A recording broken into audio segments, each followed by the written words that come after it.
చెగువేరా ఈ పేరు వింటే చాలు రుమాలు నిక్కబొడుస్తాయి. ఈ పేరులోనే తెలియని ఒక పవర్ వైబ్రేషన్ ఉంది. ఇతని దూరంగా చూసిన వారు విప్లవకారుడు అంటారు. అంత గొప్ప వీరుడు ఈ చెగువేరా. మరి ఎందుకు చెగువేరా చనిపోయినప్పుడు అతని చేతులు నరికివేశారో, అసలు ఎందుకు అలా చేశారో ఇప్పుడు మనం తెలుసుకుందాం. 1951లో మెడిసిన్ చదువుతూ చెగువేరా తన ఫ్రెండ్ ఆల్బెర్టో గ్రానిటోతో కలిసి 9 నెలల పాటు 2 వీలర్పై దక్షిణ అమెరికా ఖండమంతా తిరిగాడు. ఆ తర్వాత చెగువేరా క్యూబా నియంత ఫల్జెన్సియో బాటిస్టాకి వ్యతిరేకంగా ప్రభుత్వ వ్యతిరేక ఉద్యమంలో పాల్గొన్నారు. అలాగే ఫిడల్ నిర్వహించిన జూలై 26 ఉద్యమంలో యూతను తన స్పీచ్లతో ఉరకలెత్తించాడు. పేదలకు న్యాయం జరగట్లేదని క్యూబాలో అతనికి ఉన్న పెద్ద పదవిని కూడా వదిలేసి మళ్ళీ విప్లవం వైపే అడుగులు వేశాడు చెగువేరా.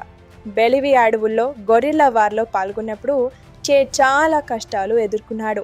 ఒక్కో సందర్భంలో శత్రు సైన్యానికి గాయాలైతే తనే స్వయంగా ట్రీట్మెంట్ చేసేవాడు ఈ మహాయోధుడు. 1967 అక్టోబర్ 7న అమెరికా సపోర్ట్తో బెలివియా ఆర్మీ చెగువేరాను ప్రాణాలతో పట్టుకుంది. ఒక ప్రాంతంలో చెగువేరా యుద్ధం చేస్తున్నప్పుడు తన 2 తుపాకీలు కూడా పనిచేయకపోవడంతో తను రెస్ట్ తీసుకుంటున్న టైంలో 1800 బెలివియా సైన్యం ఆయన్ని చుట్టుముట్టాయి. అప్పుడు మారియో టెరెన్ అనే సైనికుడు చెగువేరాను చంపుతానంటూ ముందుకు వచ్చాడు. ఎందుకంటే తన 3 స్నేహితులను చెగువేరా ఒక యుద్ధంలో చంపాడు కాబట్టి.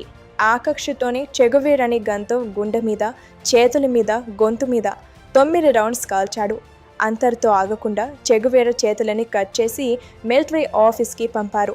అంతకుముందు చెగువేరా వేసిన పత్రాల మీద వేలిముద్రల్ని, కట్ చేసిన చేయి యొక్క వేలిముద్రల్ని పరిశీలించి చనిపోయింది చెగువేరా అని కన్ఫర్మ్ చేసుకున్నారు. ఆ తర్వాత కూడా ఆ మృతదేహాన్ని ప్రపంచానికి చూపించలేదు. 1995లో ఏడాది పాటు వెతికిన తర్వాత చెగువేరా మృతదేహాన్ని గుర్తించారు.